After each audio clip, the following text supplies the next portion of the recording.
Assalamualaikum. Waalaikumsalam. Datang. Alhamdulillah.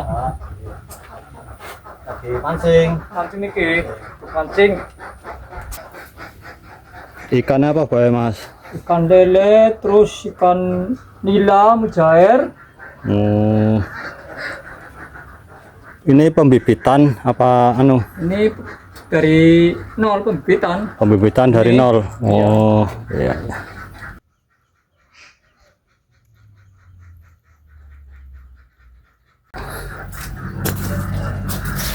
Nah, ini udah dapat mas ikannya.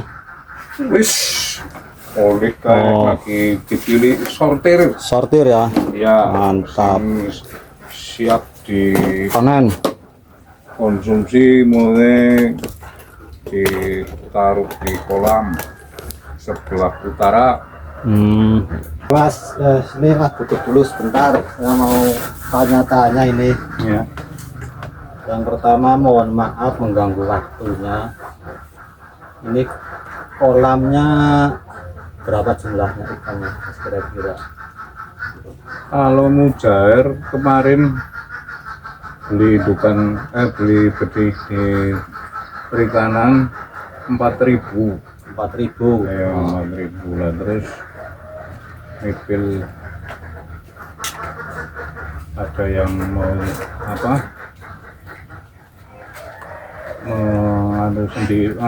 menganu benih sendiri.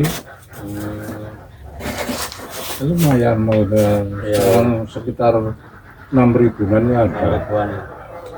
Ini masa panen berapa bulan ini? Masa panen kalau dari perikanan itu sekitar 6 bulan. 6 bulan ya. 6 bulan, 5 bulan. Tapi sudah punya pasar sendiri ya? Iya, malah kalau sudah siap panen kita hanya nelpon, nanti diambil ke sini. Nah, oke teman-teman semuanya, hari ini saya kebetulan ketemu beliau Pak Slamet Darjo. Ini tempat kolam pemeliharaan, pembesaran, pembibitan ikan ya. Jadi ini sedang mulai merintis usaha budidaya perikanan. Tapi sebelum itu, sebelum lanjut, saya mau tanya-tanya dulu ini mas, kaitan biar teman-teman juga tahu ya. Perkenalan dulu, nama lengkap, kemudian sekarang sudah usia berapa, biar nanti untuk motivasi teman-teman semuanya. Terima kasih. Perkenalkan, nama saya Slamet Darjo. Sekarang berusia 58 tahun. Alhamdulillah sekarang istilahnya kami merintis ikan berkaitan dengan juga ya di usia sekarang ini sudah tidak produktif lagi ya, sehingga akhirnya kami juga merintis untuk Usaha di bidang perikanan ya. Berarti 58 tahun ya mas ya? Iya. Ini 58 tahun, tepatnya itu tahun berapa lahir mas? Berarti tahun 67. 67 ya. Iya. Tahun 67, kemudian masa kanak-kanak SD, tahun lulus tahun 80, kemudian SMP 83, terus SMA 86. Ya, kemudian melanjutkan ke perkuliahan ya mas iya. ya.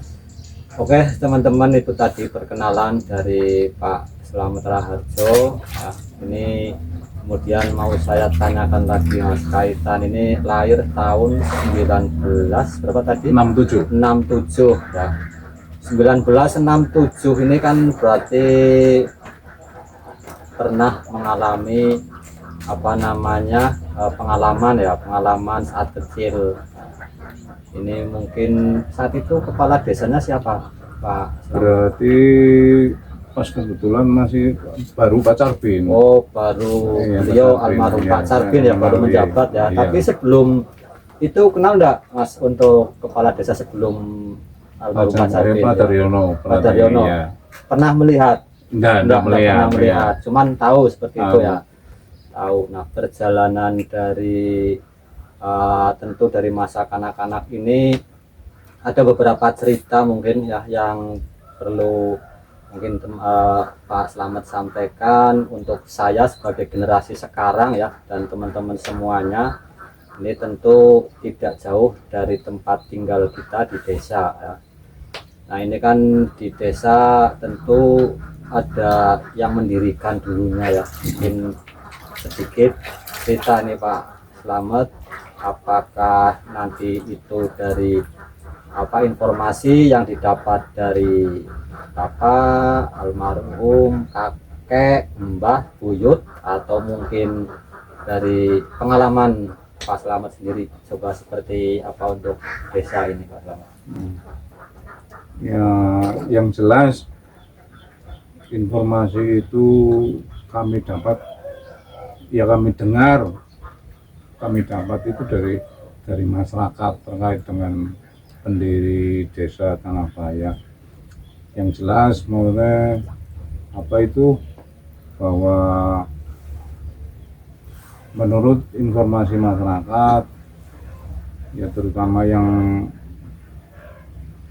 tahu pendiri desa Tanahbaya adalah Mbah Wanahbaya.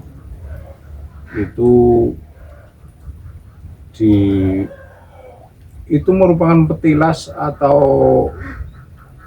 makam, yang jelas tepatnya di Makaman Wuning, sebelah pemakaman Wuning, yaitu di tanah, waktu itu pas kebetulan masih tanah keluarga saya. Oh gitu.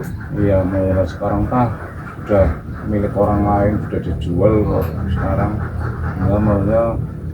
Nah, waktu itu hanya menurut informasi itu petilasan, karena informasi yang sekarang saya dapat itu di Bekasi apa di mana ya? Yang ada makam Mbah Wanahbaya itu. Ini hanya sebatas informasi saja ya Mas? Iya, sekedar informasi. Yang jelas untuk lebih tepatnya ya mungkin dari sesepuh-sepuh atau masyarakat yang tahu. Kalau kami hanya sekedar ketiban cerita ya? Iya, ketiban mendengar cerita itu konon cerita ya. Ya karena memang ya tidak istilahnya dari almarhum orang tua ya sampai sekarang turun temurun memang ceritanya seperti itu. Lain masih sekitar ini Pak Slamet, jadi mungkin tahu sekarang sudah ada berapa jumlah kepala desa dari mulai panjenengan itu tahu ya tadi mengalami almarhum beliau Pak Carbin sampai dengan sekarang itu sudah berapa periode? Berarti Pak Carbin, terus Pak Guru Haryanto, kemudian Pak Nasir, terus Pak Mursalim, kemudian Pak Muhammad Taufik, terus yang sekarang itu Mas Koko. Iya. Tapi kurang lebih berapa? 7 berarti 7. Ya, Saya mengalami 7. Ya. Jadi memang Dan perkembangan desa dari masing-masing beliau Pak Kepala Desa itu ada perbedaan atau bagaimana ini Pak? Dari dulu sampai sekarang apakah masih tetap kondisinya, apa sekarang malah sudah tambah maju? Ya alhamdulillah lah, mulai makin kesini ya makin maju lah, Makin maju ya, dengan tentu, kondisi ya. kemajuan Karena mulai kemajuan zaman ya iya. seperti itu. Kondisi kan kayak zaman dulu waktu Pak Sarbin kan, maksudnya dengan kondisi masyarakat dan kondisi desa yang semacam itu, sehingga hanya sebatas ya di pertanian dan Iya, karena perkembangan teknologi juga Iya. yang sangat berpengaruh iya ya. iya iya Sekarang sudah mulai canggih ya. Kita hubungan komunikasi jarak jauh sudah bisa lihat. Iya, iya, iya. Kalau dulu mungkin baru pakai surat ya. Surat titip Iya, iya. ke si A, Sumatera dan sekarang sebagainya. undangan Sekarang saja harus pakai WA canggih, lah. iya sudah WA canggih. Nah, ini kemudian yang selanjutnya Pak Slamet, ini pengalaman panjenengan untuk berkecimpung di desa, mungkin ada satu pengalaman yang ya untuk bisa motivasi teman-teman lah dalam kegiatan di desa, karena kita hidup kan di desa ya. Jadi apa yang harus kita ataupun teman-teman bisa untuk katakanlah berbakti atau mungkin berkreasi atau mungkin yang lainnya.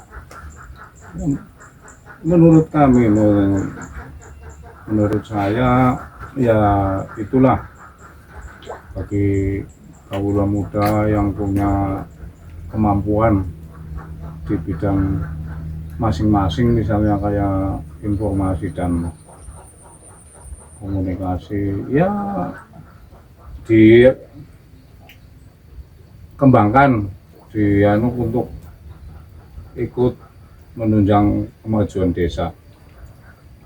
Terus bagi yang dengan kemampuan ilmunya yang lain, ya kayak gitulah, tinggal apa yang jadi program pemerintahan desa, mari kita dukung yang bentuknya positif. Artinya demi kemajuan desa Tanahbaya, mari kita bersama-sama, tidak hanya untuk kerajaan saja, termasuk pedukuhan. Iya, karena desa Tanahbaya tidak hanya kerajaan saja, tapi meliputi pedukuhan juga. Pada saat tidak harus diminta oleh pemerintahan desa Tanahbaya, Tapi dengan sadar diri ya ya. dengan sadar diri, monggo dukung program pemerintah Ya. desa Tanahbaya. Nah itu ya teman-teman, tadi apa yang disampaikan beliau. Kita hidup di desa, kalau kita hanya setiap hari katakanlah nunggu perintah ya untuk bisa bergerak, ya mungkin lambat ya, seperti itu ya. Lambat karena harus menunggu. Tapi kita sebagai kaum muda tadi disampaikan harus semangat ya. Tidak perlu menunggu, yang punya keahlian ditampakkan, diwujudkan seperti ya Pak Slamet ya. Ya, misalnya di Berkreasi, bidang olahraga, di bidang olahraga, sudah ada fasilitas, monggo di fasilitas ya itu dikembangkan ya, Iya. diuri-uri ya, bahasa Jawanya seperti itu ya. Nah ini kemudian yang terakhir ini kan Pak Slamet sedang mengembangkan budidaya ikan ya. Ini biar teman-teman juga termotivasi untuk bisa merintis usaha. Ini saya yakin kan tidak langsung besar ya Mas, tidak langsung besar seperti ini. Ini triknya itu bagaimana Mas, biar kita ini yang punya modal minim nih, punya modal sedikit tapi Iya. bisa punya usaha di desa. Bukan hanya perikanan, mungkin ada usaha lain, tapi yang penting kan tipsnya itu loh. Awalnya ya kita itu maunya ada masukan dari teman-teman. Ya tanah ini sebenarnya kemarin masih belum ya. Masih sawah ya? Iya masih belum, bukan. Oh, Masih karena ini masih oh kaplingan gitu, kan. kaplingan. Iya, Oh, masih iya. darat. Masih Ya. darat. Nah, terus ada masukan dari teman-teman biar indah sambil duduk nunggu ternak bebek. Iya. Nah, dibikin kolam lah waktu itu, ya bikin kolam satu ini. Iya. Nah, dikasih mujair vanila, baik yang merah maupun yang hitam, yang biasa. Awalnya cuman berapa ekor lah. Berapa ekor ya? Iya. nggak ada 100. Ikannya pertama kali ikan apa? Lele, ikan Ikan emas. ikan nila, Ikan nila, ya. ya, ikan nila. Kenapa ikan nila mas? Kok tidak ikan lele yang itu? Kami hasil konsultasi dari apa Perikanan. yang pengalaman Oh, itu maksudnya itu tidak mudah Tidak apa mudah ini ya, ya, lemah gitu ya. iya tidur terus lebih maksudnya untuk pemeliharaan juga mudah. Oh, lebih mudah. Kalau lele kan kita perlu nyortir Sortir, dari oh, yang iya. misa-misa, dari yang besarnya sekian itu dia harus dipisah. Kalau enggak itu nanti Saling memakan ya. iya yang sifatnya kanibal ya. ya kanibal lah. Kalau nila mujair itu enggak kanibal. Oh, berarti untuk pasaran ini, untuk ikan nila sendiri di tingkat pasaran gimana? Standar, naik, turun, atau sekarang per kilonya berapa? Ya tergantung sih ya, makanya pas lagi di harga yang baik ya kemarin sampai 25 per kilonya tapi diambil yang 1 kilo itu berisi antara 3 dan 4 3 dan 4, ya, besar-besar ya, iya, berarti ya. besar ya. Nah, ini berarti di samping ikan tadi menyampaikan ada peternakan bebek. Iya. Berarti ini yang lagi bunyi ini, Iya, bebek ini. iya. Ini milik siapa ini? Berarti bebeknya ini usahanya. Tulus. Ini Oh, perikanan juga Pak Tulus. Gitu, Pak Tulus ya. Luar biasa. Ini untuk teman-teman semuanya, ini salah satu usaha di desa yang punya lahan tidak produktif ya. Ini biar produktif, ini bisa dibuat kolam, bisa dibuat peternakan ya. Kecil-kecilan dulu lah, Iya. semampu Awalnya, itu ya Mas, awalnya ya. jadi Satu kolam dulu. iya. Nah, seperti itu besar ya, tambah seperti itu. Ya namanya usaha tidak langsung seperti membalikkan tangan Iya. ya. Harus ada proses. Yang penting kita tidak males ya Mas ya. Iya, Tidak iya. males, harus mau belajar. Jadi belajar bukan hanya membaca buku saja, tapi belajar bisa bertanya ke yang sudah pernah mempraktekkan ataupun dari pengalaman-pengalaman teman-teman di sekitar ya. Yang penting jangan malu. Kata pepatah, malu bertanya sesak di jalan. Nah, itu teman-teman ya untuk podcast pada hari ini bersama beliau Pak Slamet Raharjo. Mudah-mudahan bisa memberikan pengetahuan, motivasi, dan inspirasi untuk kita semuanya. Yang penting kita tetap berusaha untuk bisa terus beraktivitas dengan segala kreasi, segala bentuk untuk bisa mencapai kesuksesan yang kita inginkan. Untuk Pak Slamet, terima kasih Ya. untuk informasi. Mudah-mudahan Makasih, kita Pak. juga semuanya bisa mencontoh untuk kegiatan pembibitan ikan ya tentu. Oke, untuk teman-teman yang baru menemukan channel saya, jangan lupa like, subscribe, aktifkan lonceng semuanya. Bila bermanfaat silahkan di-share untuk teman-teman. Dari saya cukup sekian, terima kasih. Akhir kata, assalamualaikum warahmatullahi wabarakatuh.